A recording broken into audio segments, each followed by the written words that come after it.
Hello hi everyone. ఈరోజు మనం చూస్తున్న రెసిపీ ఏంటంటే క్రిస్పీ పకోడీ అనమాట. ఉల్లిపాయ పకోడీ, గట్టి పకోడీ అని కూడా అంటారు.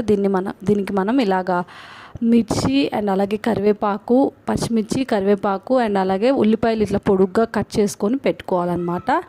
సో మనం ఒక బౌల్ తీసుకొని అందులో మనం ఉల్లిపాయలు, పచ్చిమిరపకాయలు, కరివేపాకు యాడ్ చేసుకోవాలి. కొంచెం జీలకర్ర యాడ్ చేసుకోవాలి.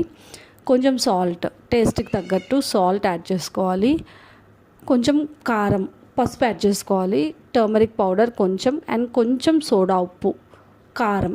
సోడా ఉప్పు కావాలనుకుంటే మనం ఇగ్నోర్ చేయొచ్చు అనమాట.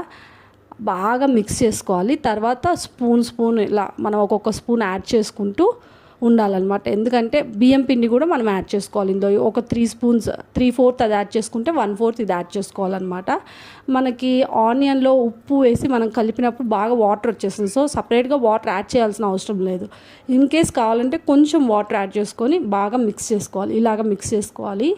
మిక్స్ చేసుకొని పక్కన పెట్టుకొని ఆయిల్ కూడా పెట్టుకోవాలన్నమాట.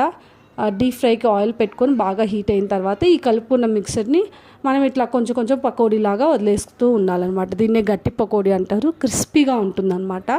చాలా క్రిస్పీగా ఉంటుంది, టేస్టీగా ఉంటుంది. మీరు అందరూ తప్పకుండా ట్రై చేయండి. Please subscribe to Alekhya's kitchen Indian recipes for more cooking videos. చూసారు కదా, ఒక బ్యాచ్ అయిపోయింది. నెక్స్ట్ మళ్ళీ ఇంకొక బ్యాచ్ యాడ్ చేసుకొని మనం గోల్డెన్ బ్రౌన్ వచ్చేంతవరకు బాగా ఫ్రై చేసుకొని తీసుకోవాలి. ఇలా టిష్యూ తీసుకుంటే వాటర్ మనకి ఆయిల్ సపరేట్ అయిపోతుంది, ఎక్సెస్ ఆయిల్ ఏమన్నా ఉంటే. తర్వాత మనము సర్వింగ్ బౌల్లోకి తీసుకొని సర్వ్ చేసుకోవడమే. చాలా ఈజీగా, చాలా టేస్టీగా ఉండే పకోడీ రెడీ అయిపోయింది. ఆనియన్ పకోడీ.